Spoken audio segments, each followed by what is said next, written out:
And welcome to Niners Nightly. Larry Krueger back with you on a Thursday night on the YouTube channel only tonight because of Thursday Night Football. But welcome to Niners Nightly. If you're just stumbling into Niners Nightly, ever since training camp, we've been going live every night on either the KMBR YouTube channel or on KMBR itself on 680 on the AM dial, of course, 104.5 on the FM dial. And we're over here on the YouTube tonight because of the football game. And sometimes we'll come over here because of different conflicts, either with college basketball or Monday Night Football tonight, Thursday Night Football. Lions, by the way, if you're looking for a score, Lions with an early 7-0 lead on the Green Bay Packers as the Lions are in Detroit tonight. It's the first quarter now in the book, 7-0 Detroit at the end of the first quarter. In that one, and the only score in that one was a David Montgomery 3-yard run for those of you fantasy nuts. But we'll keep track of that throughout the night. But welcome to Niners Nightly, and we got a great hour for you. What are we going to play this hour? What are we going to talk about this hour?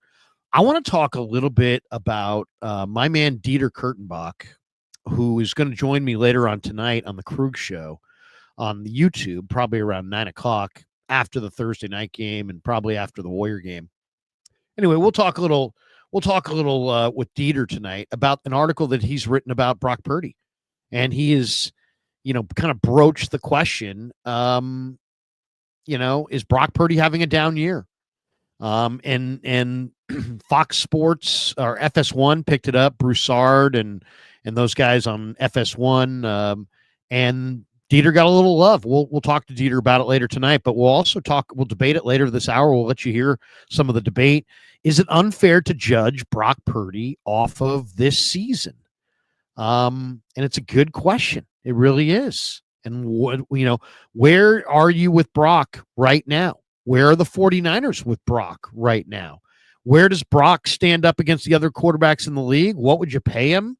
Should you pay him now? Should you wait? There's a lot of unknowns. There's a lot of, do you pay him $50 to $60 million? Some people think that's the right move. That's market rate. Other people say, no, God, no, don't do that.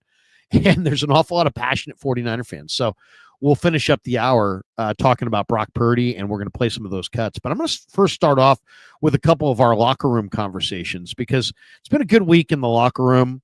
Some of my favorite conversations are not necessarily with George Kittle or Christian McCaffrey or, big name stars. A lot of times it's the lesser known guys. So we're going to bring you 3 players that are lesser known tonight, but I guarantee you these interviews will age well, similar to my early interviews with Brock Purdy, because these guys can all play. Mason, we're going to start with Mason Pline, then we're going to hear from Drake Nugent, and then a little bit from the newest 49er, Izzy Abanaconda. But Pline's an interesting guy. He went to Furman and played football there. But before that, he went to Ferris State and played basketball.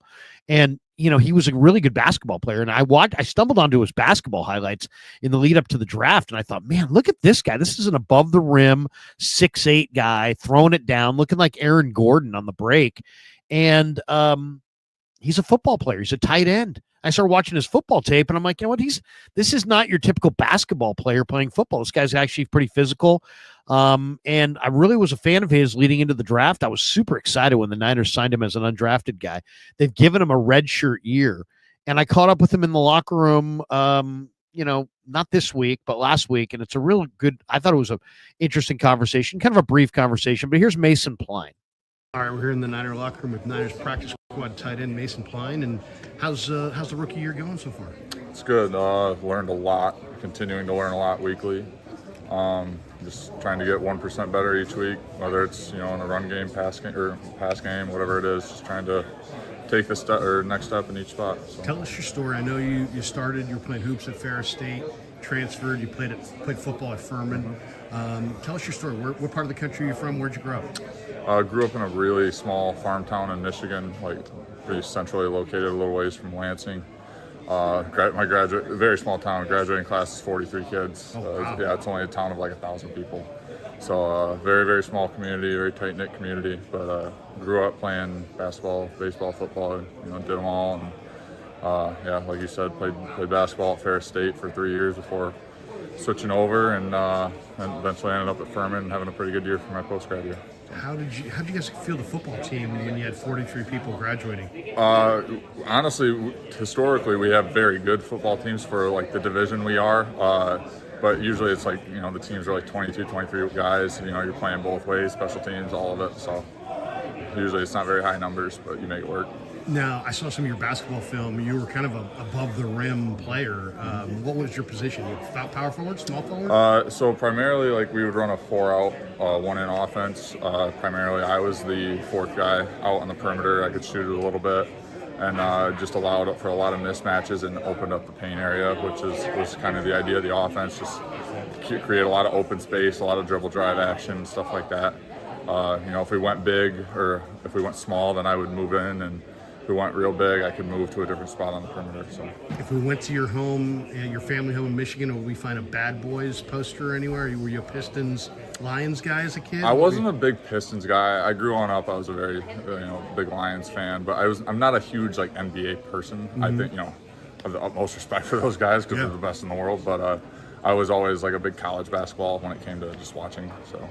Now, I saw Draymond was on Fred's podcast, and they were talking about basketball players playing football players playing basketball. They kind of both agreed that nobody could do it, but Charlie Ward did it, right? He played at Florida State. He played with the Knicks. Didn't play in the NFL, but he played big-time college basketball, big-time college football. Do you think you could do it? I mean, to the NBA? Yeah, absolutely not. No, I don't think. I think the athleticism translates for both. Like, I think Russell Westbrook's athleticism would look great in a backfield somewhere. Right. But I also think that, NBA guys, their bodies aren't built to withstand getting hit by Fred coming over across the middle all the time. Right. Whereas, like, if you put a basketball in a football guy's hands on the court and tell him he's got to get pressed full court and bring the ball up, we're turning it over every single time. Right. So it just, I don't think either one is going to be very successful. George made an incredible play. Brock made an incredible play in the corner of the end zone. But in the red zone, in your future, do you see yourself as a guy who could be a big-time receiving threat, as a guy who maybe you could throw it up to? Maybe you could kind of, I'm not saying the fade, I don't like the fade, but like maybe just throw it up in a crowd. I mean, you probably have, 38-inch vertical or something like that? Yeah, it was about 37 is what I peaked at. But, yeah, for sure. Anytime I see a smaller DB, even if he's on me, I feel like I'm open. Just put the ball where only I can get it, or if you're gonna miss where he can't, and I'm the only one that has an opportunity. But yeah, absolutely. Whether it's single coverage, double coverage, I'm just. I have to have the mindset where a 5'10", 5'11" DB is just not going to be able to withstand a physical presence in the red zone like that. So, last one for you. What do you think? How's the season? What kinds of things are you better at today than you were in training camp? My run blocking is night and day better. Yes, for sure. Just technique-wise, with the technique and fundamentals that we teach and do here, it's night and day better. And then I would say the route running has really sharpened up a little bit. Still some things to work on there. Just continuing to get out of cuts faster and stuff like that. But I think the routes themselves are really starting to sharpen up. And then just like knowledge base of the game and of how to analyze a defense, on the fly is a big part of it too. So. Hey man, good talking to you. We'll hopefully get a chance to do more down the line, and good luck to you the rest of the way. Appreciate it. Mason Klein. All right, there you go. A little bit of the 49ers tight end, Mason Klein, and good dude, really good dude, and a good football player. This guy's going to be really good. I'm telling you. He's got great hands. He's got great vertical. He's not going to be a dominating blocker. He's going to be more of a receiver, but I think he could be an impact receiver, 6'8" receiver with 37-inch vertical.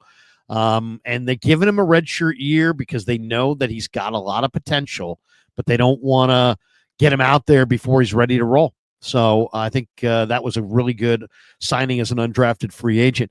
The newest 49er is Israel Abanikanda. And man, I love this kid coming out in the draft as well from Pittsburgh. Shanahan liked him in the draft as well. In fact, why don't we play that. We'll play that for you.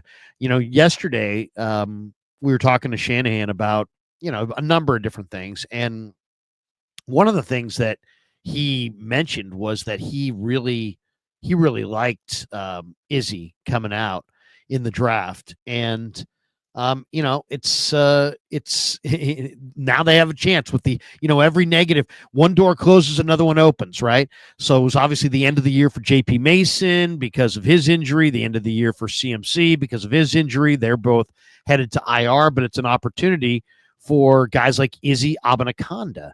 And we asked Kyle about Izzy yesterday, and we will share the screen, and you can hear this via Kevin Krueger's Twitter. God, I recognize that name somewhere. Here it is. Here's Kyle yesterday in Santa Clara on Izzy Abanaconda.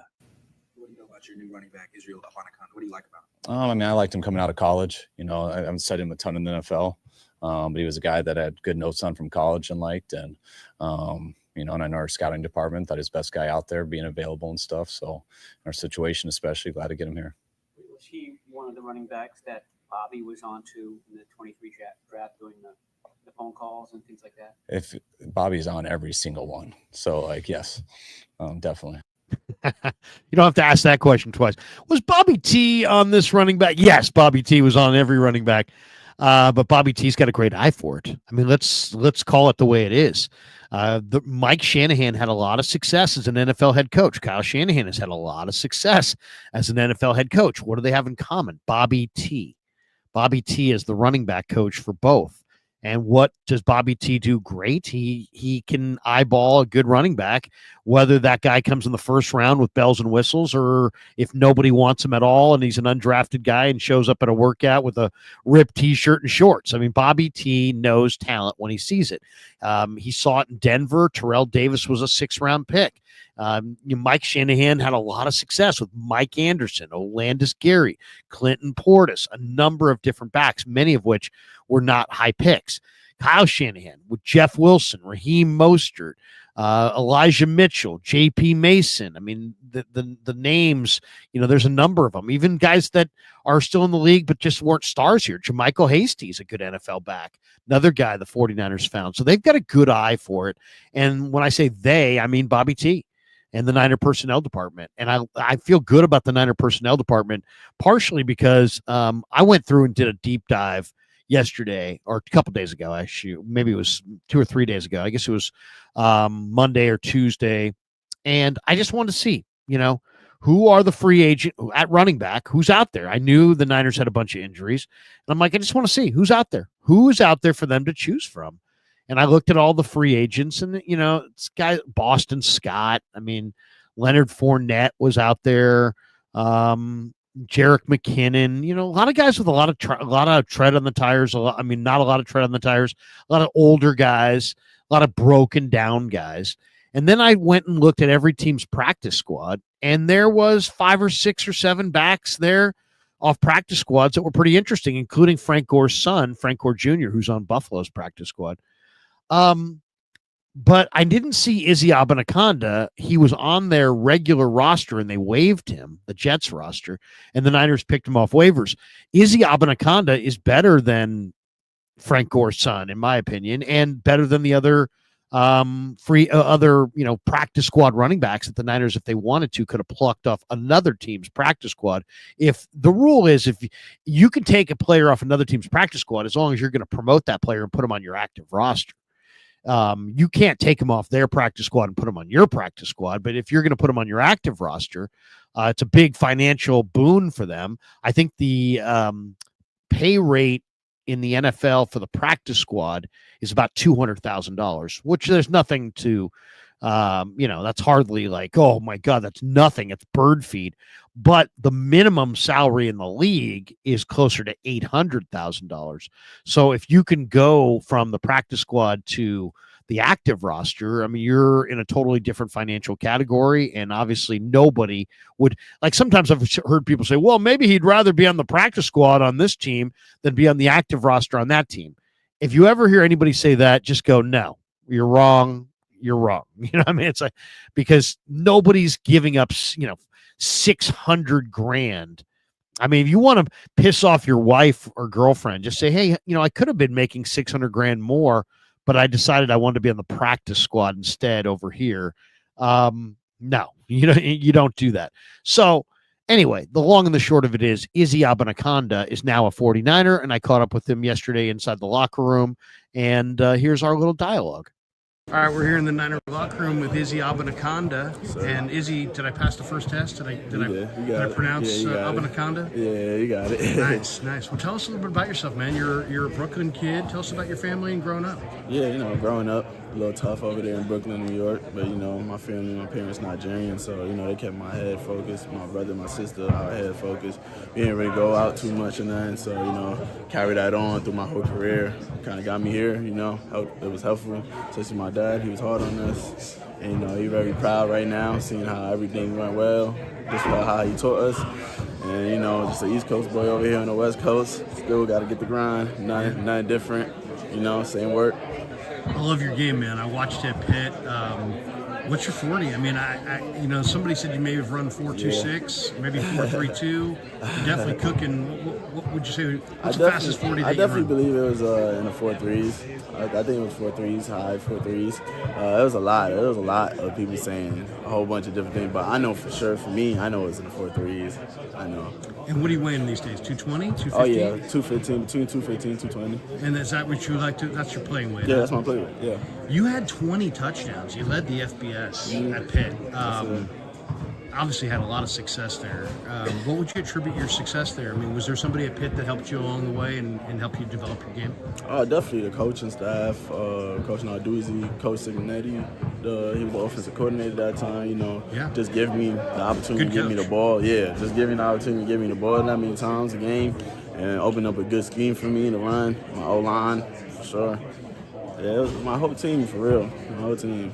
What do you think of this opportunity here? Oh, it's lovely. It's great. I'm just always eager for any opportunity God gives me, and this God gave me a new opportunity. It's time to work. Same thing. Just keep grinding. Do you know Bobby T at all? Oh yeah, he talked to me a lot during the draft process. He been eyeing me since then. Yeah. Mm-hmm. Bobby T's got a great eye for this stuff, Sure. man. Yes, He sir. does. If Bobby T likes you, you probably can play, huh? Sure. What do you think of this opportunity? I mean, for you, have you ever been out west? You ever been out No, west? never been out west. Really? Never, yeah. So what do you think? I mean, it's December. It's early December, and it's Oh, the weather is pretty nice definitely out right different. now. Yeah, definitely digging different. that? I got off the flight. I'm like, man, it's a little warm. I might have to take this hoodie off. Facts. What do you think about living on the West Coast? I mean, this might be a good fit for you. This might be a great spot for you. Yeah, just like I said, great opportunity. Just got to take advantage and keep grinding. Yeah. The Jets. Not many guys get to play for their team. Were you a Jets guy or a Giants guy? Growing up, I wasn't really neither or. My dad was more into that. But I wasn't really neither or. He was more like a Jets guy. He was a Jets guy, though? Yeah. So, was it disappointing for him that you're no longer a Jet? It wasn't really disappointing. He's just eager for the same me, as a new opportunity just to show what I could do, Marshawn Lynch had an incredible career, but it didn't start fast. But then he got an opportunity and it took off. Yeah. I kind of feel like you're a guy that if you get an opportunity, you could really make a great, career for yourself. How do you see your future in the NFL? I'm the kind of person that just go day by day, just keep grinding. But everybody tell me I got a bright future, everything. I just leave it all up to God and just keep grinding. Faith is a big part of your life? Yes, sir, definitely. Tell us a little bit about yourself. What are you into outside of football? Me, outside of football, I like playing the game. I like streaming. I got my own Twitch account and Discord and everything.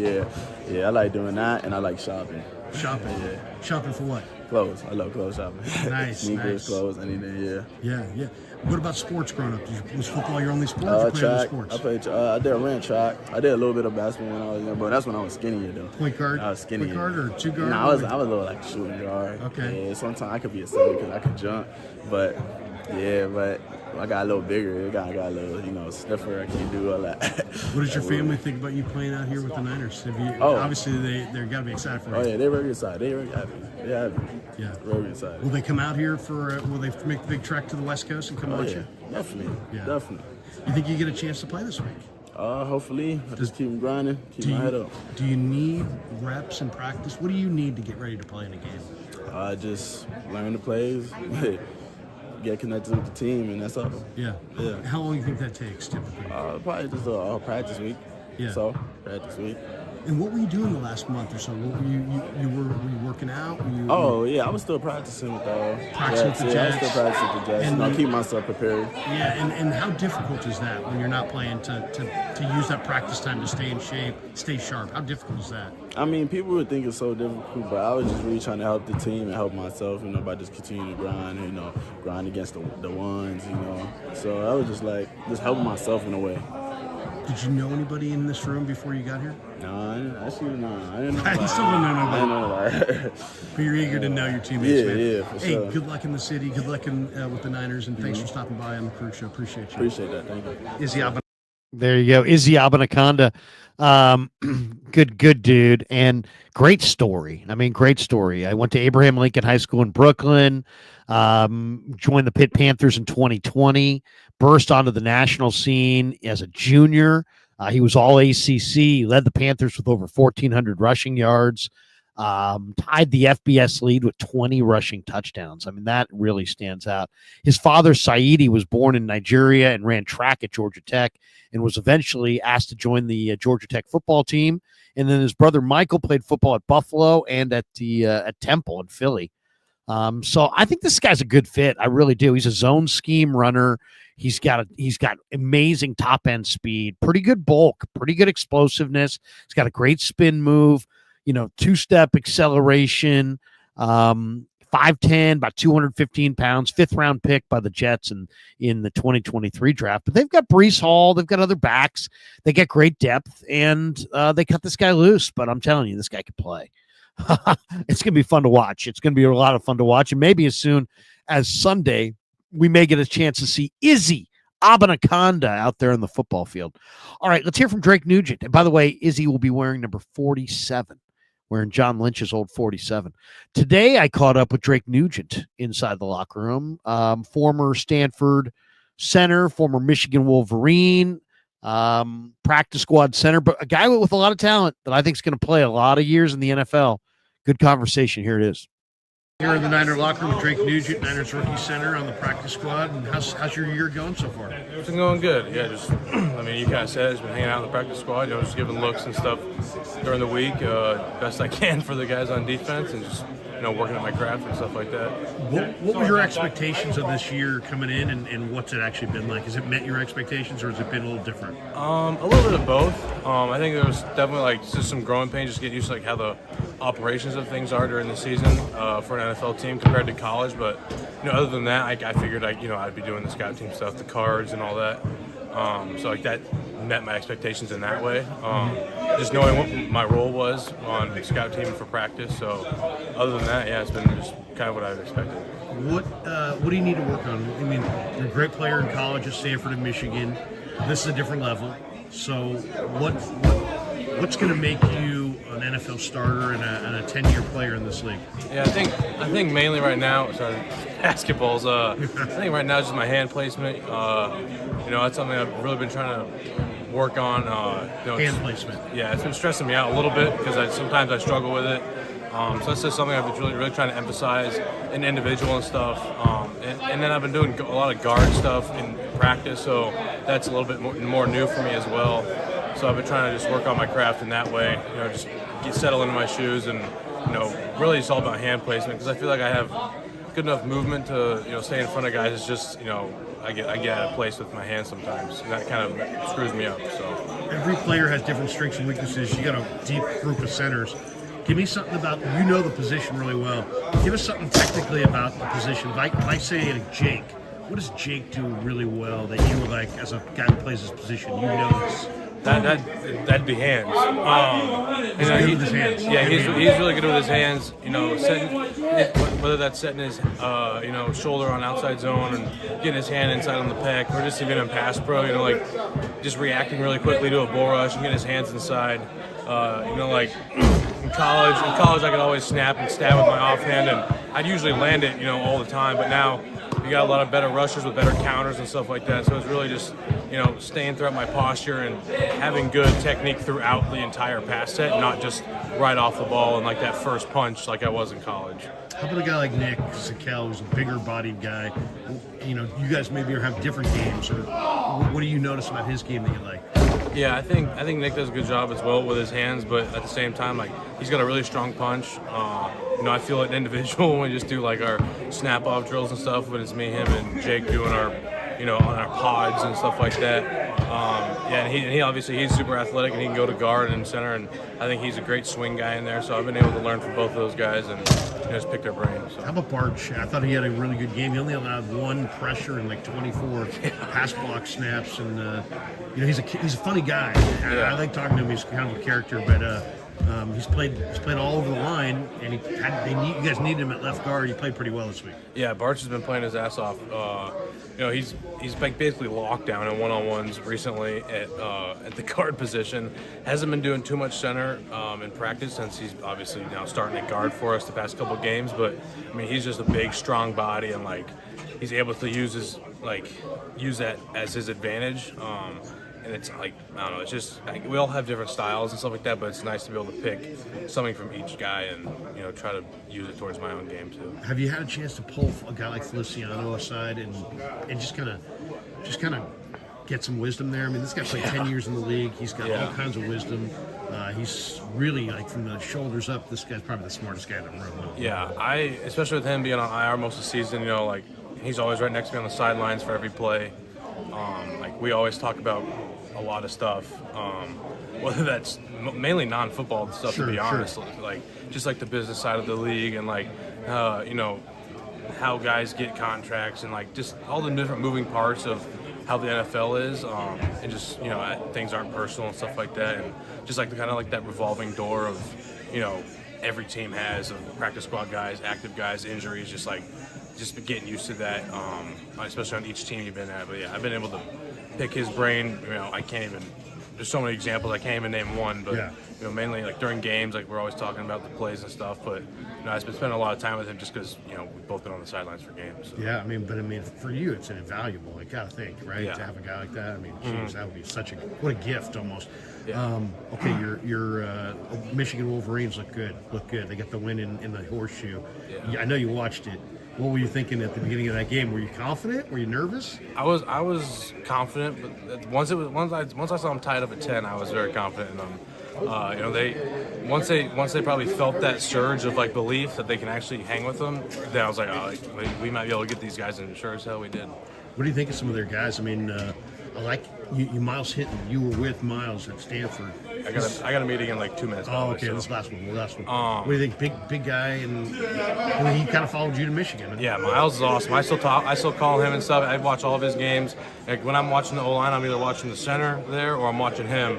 Because I know him very well. Like I know what all of his strengths and weaknesses are too, because I've spent so much time with him over the years. And he's gotten a lot better, and he's a freak of an athlete, freak of just basically everything football. He's what you want in a left tackle, especially in the NFL. But it's been a pleasure to watch him. Second generation guy. Yeah. Last thought, Andrew Luck. Going to run Stanford's program. You like it? Yeah, I liked it. He's competitive as hell. We need that. Yeah. Good to see you, man. Appreciate you. Thank you. Yeah, Drake Nugent. There you go. A little bit of Drake Nugent, who's a practice squad player right now, but is a hell of a player. He really is, and I think he's going to be a good player in the NFL for a lot of years. Drake Nugent is a really, really solid football player. All right, today we were down in Santa Clara, and no Trent Williams, no Nick Bosa. They didn't practice. We had a chance to talk to Nick Sorensen, Chris Forster, Brock Purdy. We'll talk to tomorrow. And here is a question that I asked Forster, or I should ask Sorensen. The 49er defense is really struggling, and they're just so bad in the red zone. And I asked him about it today, and we're gonna hear his response. I feel kind of bad, but asking about this, but you know what? This. I mean, it's blatant. Here it is. The red zone is just. I mean, 9 for 9 the last 2 weeks. 100%. It can't get worse. It's a crisis situation. What is there a solution? Is there an answer? We're looking at everything. I mean, there's, whatever it needs to be done, we're trying. We got to same thing. Same as the run. We got to Same as not taking the ball away. Same as third down. These like situational parts of our defense have to get better.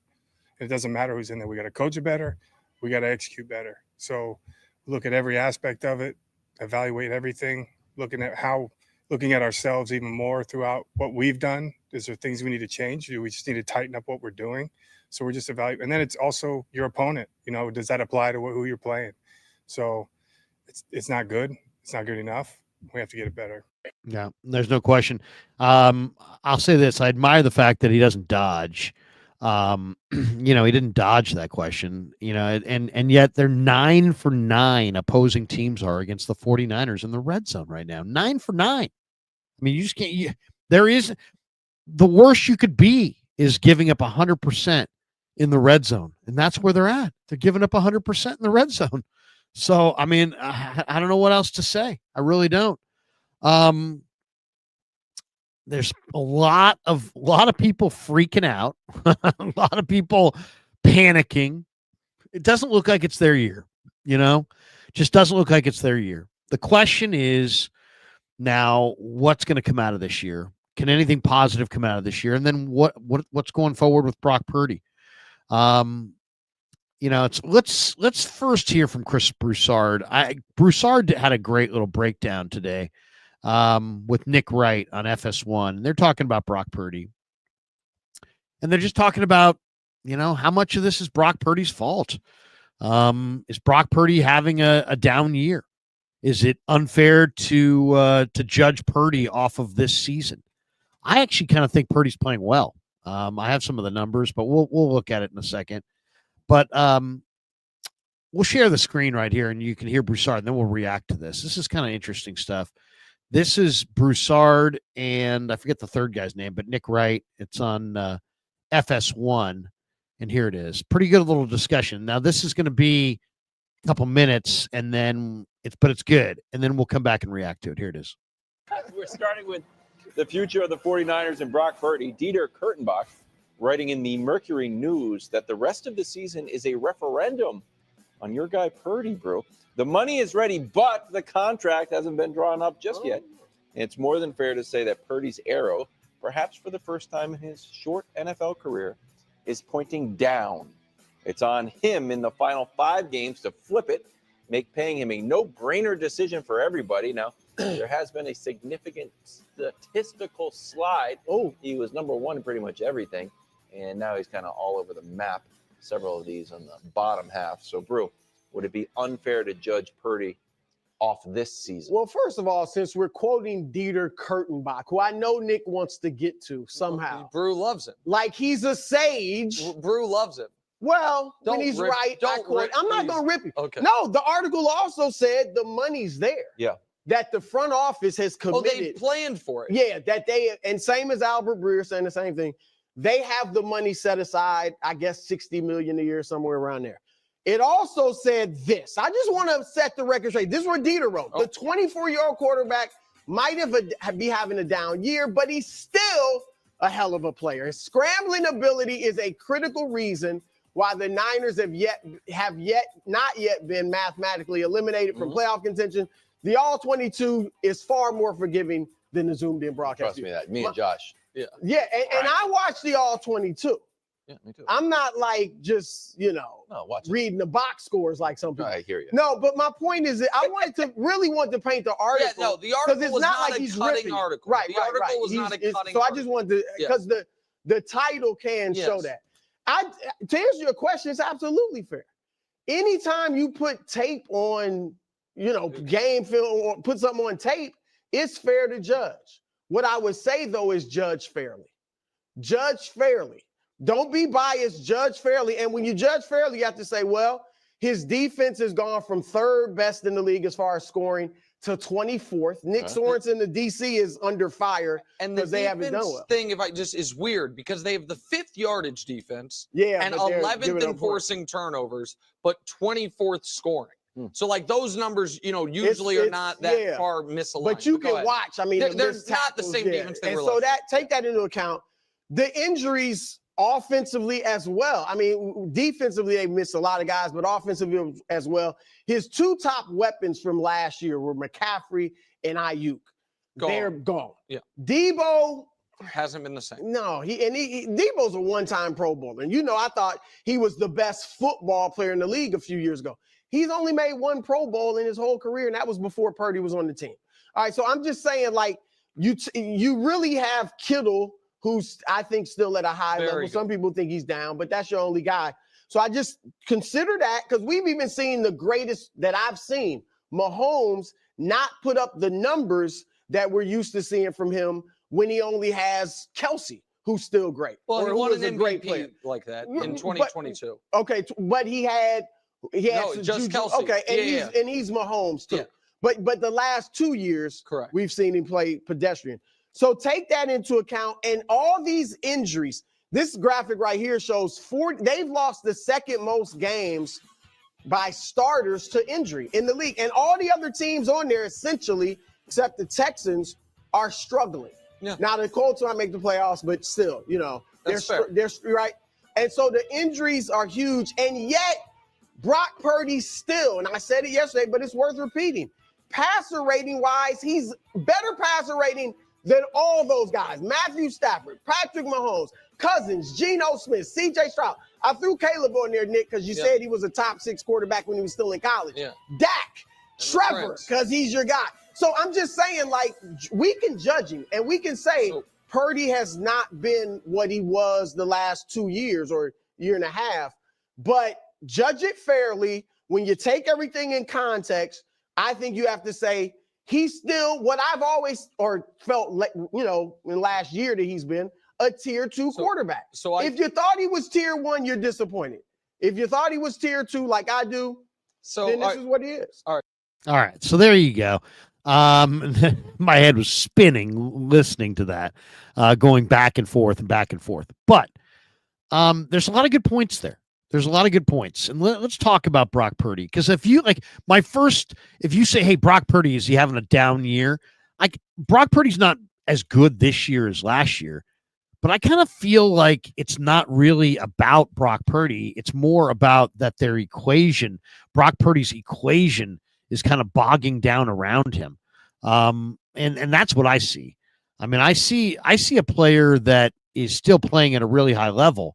Some people use that stat. Well, Brock has more time to throw than all but like 6 other quarterbacks or 4 other quarterbacks in the league. Yeah, but it's not because his offensive line's great. It's because he's holding the ball more, because he has to scramble around, because he that barely ever gets to stand in the pocket for more than a couple seconds before there's pressure. So he's holding the ball, but it's not like he's holding it in the pocket. He's holding it as he runs to a new launch point to try to buy himself more time to extend the play. So I think it's all basically out of necessity. The Brock Purdy that I'm watching this year is running around out of necessity, and his line is not blocking. And then you don't have CMC. You haven't had him all year. Ayuk was never in tip-top shape, and now he's out for the year. Debo is kind of like expired milk. I mean, it's like he doesn't do it in the run game. He's got 2 touchdowns all year. He doesn't beat man coverage. He's got kind of build-up speed. He looks like a $30 million kickoff returner. So he's not the same guy anymore. So, I mean, these are not excuses. This is what's going on. It's like, if you look at it Dieter, by the way, congrats to Dieter. They shouted out Dieter there on national cable television. And Dieter got some love, and good for Dieter. But I don't even know that I would agree that Brock's having a down year. There's no question his numbers aren't as good, but I kind of feel like it's more. It's like Brian Billick used to come on KMBR all the time. I remember one of the things he used to say was the hardest thing to evaluate in football is what's going on, at quarterback versus what's going on around the quarterback. And it's like, a lot of times it's like, oh, is the quarterback playing great? Well, yeah, but I mean, the rest of the team's playing great and the quarterback's in there. And maybe the quarterback's not playing great, but I mean, how's the rest of the team playing? But anyway, I just think that when you look at Brock Purdy this year, he hasn't been as good. There's no question. He hasn't been as good. And we're going to find out a lot more in these final 5 games. But I think it is a little unfair to judge him and to judge him solely off of this season. I kind of think he's earned that contract. You know, I think he's done enough. You know, I think his scrambling this year has been a huge positive. You know, he's got the 5th most time to throw, but that's because, you know, he's holding the ball and running around. But I think all those other things are true. I mean, the 49er defense is 5th in yards and 24th in points. So, you know, 24th in points allowed. They're absolutely horrible in the red zone right now. CMC and Ayuk, his top 2 weapons, have been pretty much non-existent all year. Debo doesn't look like Debo. Ricky Pearsall, God bless him, you know, he was shot in Union Square, and he's been through a lot. But bottom line is he hasn't produced. And, you know, he's out. It's not like, well, he's not playing. No, he is playing. He is playing, and he's not producing. So, and then you hear that stat, the 49ers have 45 games missed by starters due to injuries, second most to Carolina in the entire league. That's impacted this season for sure, dramatically. I think everybody would say that's almost undeniable at this point. So what do you got? You got Brock Purdy dropping back to pass. He's got Kittle. Kittle looks great, but Kittle said he only ran a handful of patterns. So sometimes Kittle's not even in the pattern. So who's your number 1 receiver? Jawan Jennings, a 7th round pick that runs 4.7, is your number 1 weapon? I mean, that's where he's at. So before you sit there and say Brock sucks, look at the car he was driving. Look at the car he is driving. To me, I think he's been pretty good. And I agree with Broussard there at the end where he said, you know, if you're trying to make Brock Purdy a Josh Allen, a Patrick Mahomes, you know, if you're trying to put him in the elite top category, you're going to be disappointed because he's just not. That's not what he is. But he is a solid tier 2 quarterback. And they're going to have to decide how they're going to pay him and what they're going to pay him. And by the way, I was looking at some of the numbers because I want to see exactly where does Brock fit in these numbers. So, and everybody judges the quarterback by something different. Some people say it's yards per game. Joe Burrow right now, number 1 quarterback in the NFL, yards per game. Brock Purdy is 13th. Okay. In touchdowns, Joe Burrow, once again, leads the NFL. He's 1st in touchdown passes. Brock Purdy is 22nd, way down the list. Interceptions, Justin Herbert has been really good with interceptions this year. He's only got one interception. He's 1st. Purdy is middle of the pack as far as interceptions, middle of the pack. QBR, which is the ESPN kind of all-encompassing quarterback stat. Number 1 in QBR, and a lot of people don't like QBR because they feel like it's you know, it's a little wonky and doesn't necessarily reflect you know, great quarterback play. And maybe the person who has got the best QBR would tell you that it's not a great stat because the number 1 quarterback in QBR is Kyler Murray. Now, does anybody think that Kyler Murray is the best quarterback in football? No, but he's number 1 in QBR. Purdy, by the way, is 7th in QBR. Quarterback rating, Lamar Jackson is number 1, and he's had a great year. MVP candidate, right? Purdy's 14th in quarterback rating. Completion percentage, Tua Tagovailoa leads the NFL in completion percentage. He's completing like 74%. Brock Purdy is completing 65.7%. It's 18th. So his numbers are not spectacular, granted. And the 49ers have not won. And the last couple games have just been awful. I mean, just totally putrid. But at the same time, I kind of think that this has a lot to do with the fact that the 49ers have had tons of injuries, tons of penalties, kind of an iffy offensive line, the slowest collection of wide receivers in football. I mean, there's just no speed. They're not separating. Those numbers in the earlier numbers that we had in the year show that the 49er receivers are not really separating. So I don't know what they're going to pay Brock. You know, if you say like, what is Brock? You know, we're trying to define him.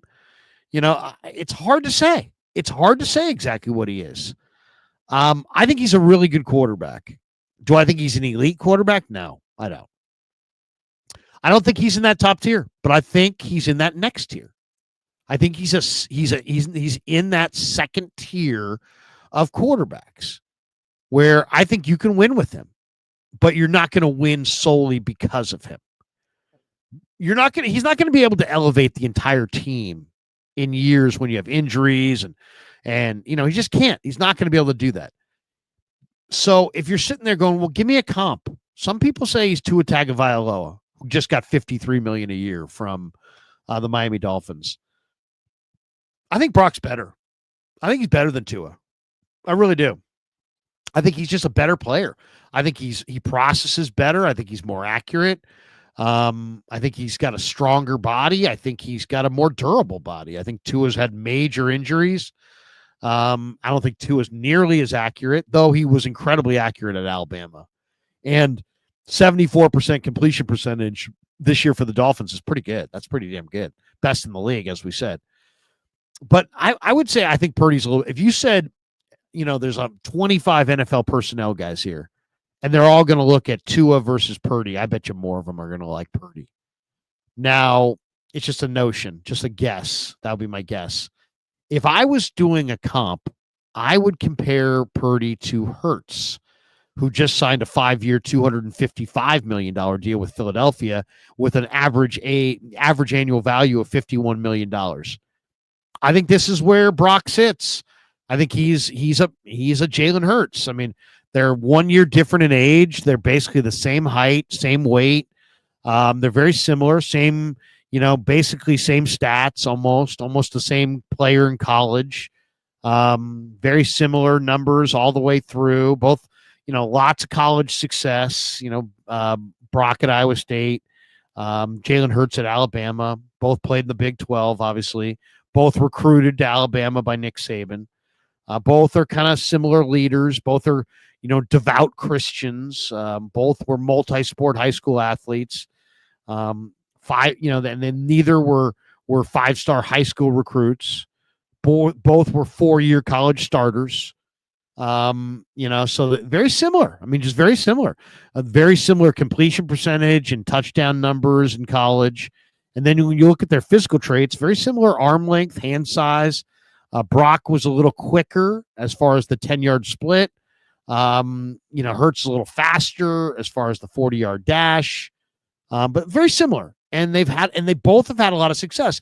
And the reason I think it's a good comparison is because I don't think that Jalen Hurts can elevate a bad team to be a great team or take a good team and make them a Super Bowl champion. And I don't think Brock can either. But I do think you can win a Super Bowl with Jalen Hurts. I absolutely do. And I absolutely believe that you could win a Super Bowl with Brock Purdy. So, I don't know what the Niners are going to do as far as the negotiation with Brock. Do they pay him this summer or this offseason? Do they make him wait another year? There's an awful lot of people that are, don't pay him. He's a very good quarterback.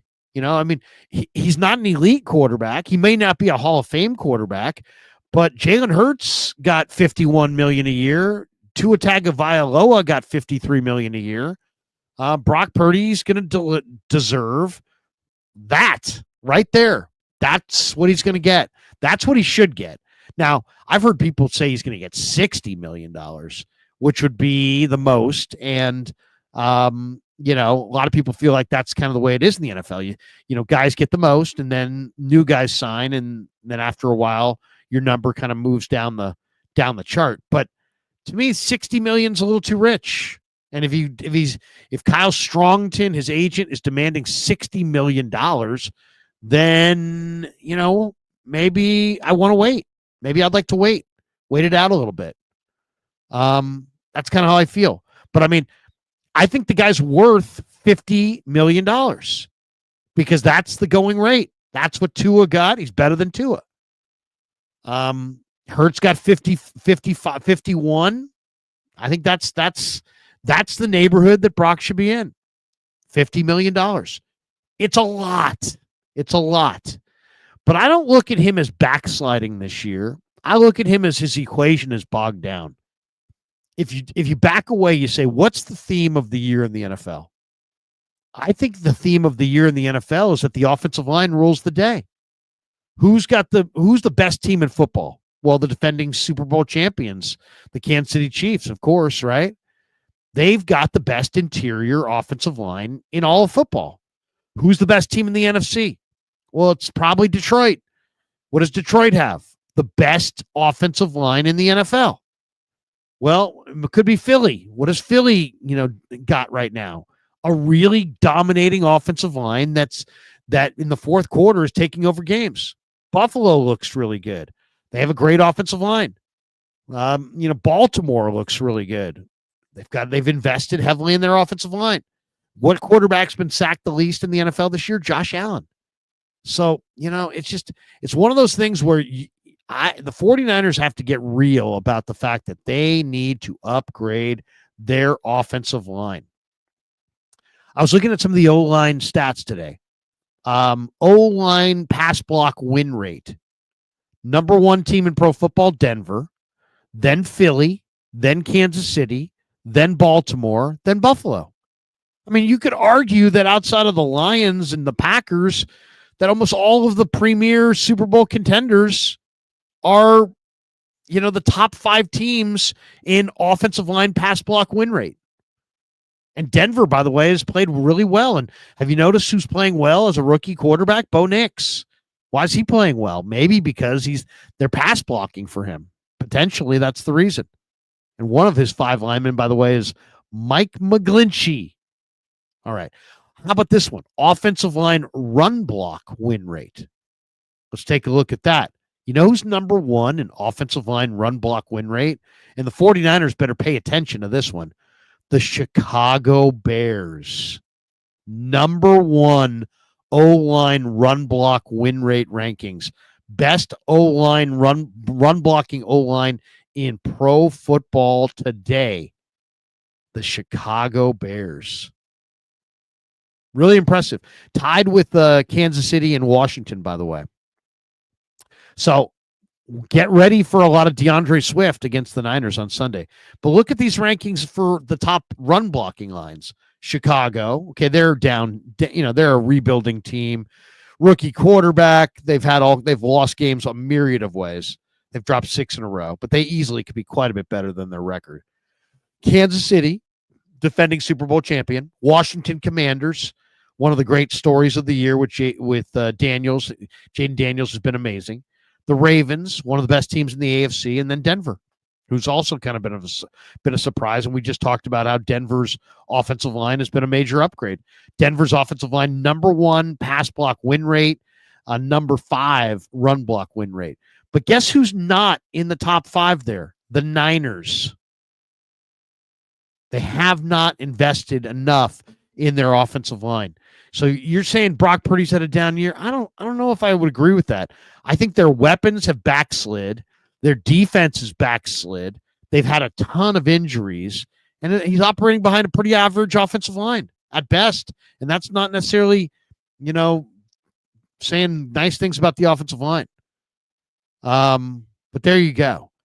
So I mean, Brock Purdy, is he worth $50 million? I mean, nobody wants to pay him in a cap sport. Nobody wants to pay Brock Purdy that kind of money. But guess what?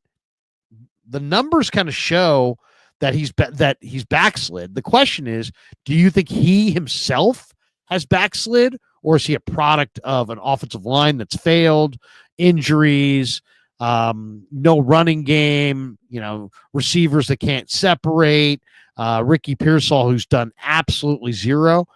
One of the questions I want to ask Brock is, what's going on with Pearsall? How come Brock and Pearsall can't connect? Whose fault is that? Is he open and Brock can't find him in the pattern? Is he not open? He's not separating and Brock sees him in the pattern but just can't get him the ball? I mean, I need to get some answers now why the first round draft choice, Ricky Pearsall, has played 3 games, run 63 routes, had 3 targets, and like no catches or one catch or something like that in the last 3 games. This is their first round draft choice. So anyway, we need to find out more about why Ricky is struggling.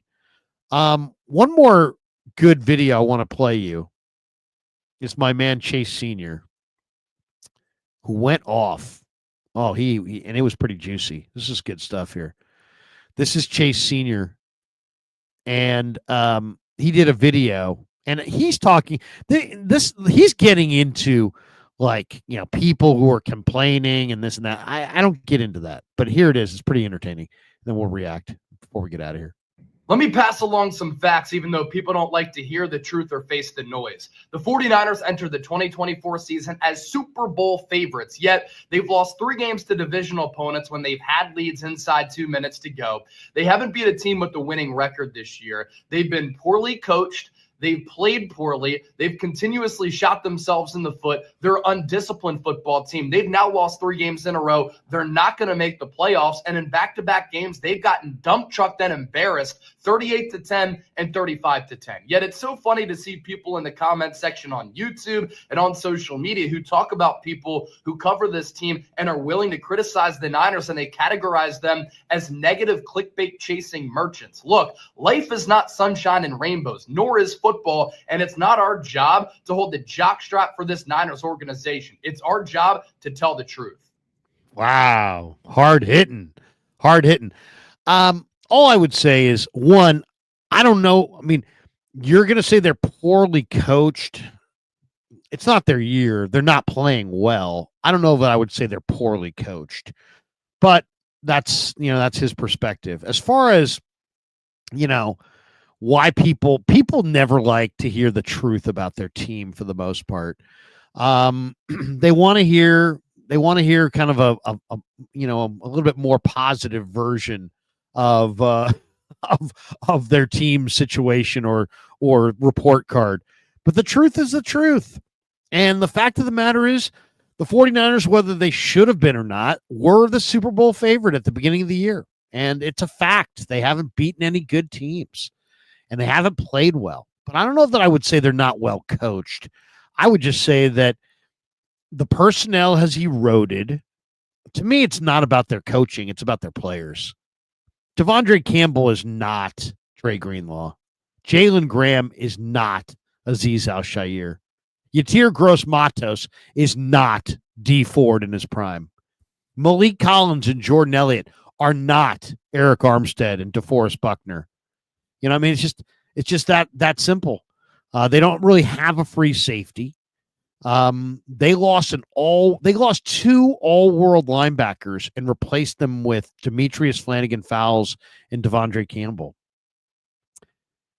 That's not going to work. It doesn't work. It doesn't work that way. You can't take away great players and replace them with subpar players and not feel that. So it's about personnel.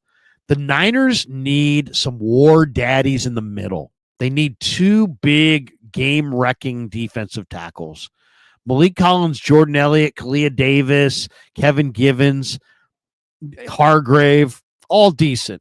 Hargrave's got the most talent of the bunch, but they don't have that war daddy. They don't have a Jeffrey Simmons. They don't have a Chris Jones. They don't have a DeForest Buckner. They don't have that dominating inside player. They have to get it. They need to rebuild their defensive line. They got to get Greenlaw healthy. They got to invest and bring in a couple more big-time linebackers. They've lost all their swagger on defense because they've lost a lot of their violence and physicality. A lot of their hardest hitters, Jimmy Ward, Dre Greenlaw, Azeez Al-Shaair, they're now hard-hitting players on other teams. Those players, left in free agency, and they weren't replaced. So that's really the issue. The issue is they've backslid. So it's not like Shanahan suddenly can't coach. It's like it's not that Chris Forster is a bad offensive line coach. It's that he doesn't have good players. Jake Brendel is not a good player, and Banks was having a rough year, and so you got a couple holes there. You got you got 5 guys in your offensive line. You got 3 guys that are just kind of okay, and 2 really good players. One's towards the end, and one's at the beginning of his career in Williams and Pooney. But their weapon, to me, the big difference from last year to this year, the injuries are huge. I mean, we're now starting to approach 2020 level injuries. But beyond that, it's like you had the best linebacking core in the game, and now you don't. Now you've got one of the worst linebacking cores in the game. And you used to have last year, they were calling your weapons the Avengers. They're not calling your weapons the Avengers anymore. Debo has 2 touchdowns and is averaging like 2 yards a carry and doesn't separate against man coverage and looks kind of slow. And Ayuk was looking slow before he was out for the year. And Pearsall's a number 1 pick who doesn't produce, and Kittle doesn't even run patterns. So what do you got? 4-7 JJ? That's it. So if you're sitting there surprised or angry at Kyle Shanahan for the 49ers' demise, don't be. Or at least be mad at Kyle Shanahan, the general manager, or Kyle Shanahan, the personnel evaluator. It's not that his scheme doesn't work. It's not that he's lost a step or doesn't know how to coach. And I'll say another thing. It has nothing to do with the locker room's quit on him. There's no credible signs of anybody quitting anywhere on this team. But what you can say definitively, they're not good enough on the offensive line. They're not good enough at wide receiver. They're not good enough really across the board, but defensive line, linebacker, free safety, special teams. Their struggles are about personnel struggles. It's not Kyle. It's not the scheme. It's the lack of big time players. If you added a Studley Greenlaw and a Studley Aziz Al-Shaair and 2 good defensive tackles and a real free safety and a better special team, I mean, they'd be better. They're not good, and it's not because they're poorly coached. They're not good because they've backslid personnel-wise, rather dramatically, really, in a short amount of time. All right, that is going to do it for us, man. A lot of good hour, a lot of stuff in that hour. Thanks to all of you guys. Thanks to Mason Pline. Thanks to Izzy Abanaconda. Thanks to Drake Nugent, and thanks to all of you guys. Tomorrow we're back on the radio, and Guy Haberman's going to be in the house. So we'll talk a little Niner football with Guy Haberman and look ahead to the Bears and the Niners coming up on Sunday. And then Saturday morning at 10 a.m., we'll have 49er Forecast, and the great David Lombardi is going to stop by on 49er Forecast Saturday at 10:30. So looking forward to that as well. Have a great night, everybody. Go Niners. Keep the faith. And thanks for supporting Niners Nightly on The Sports Leader.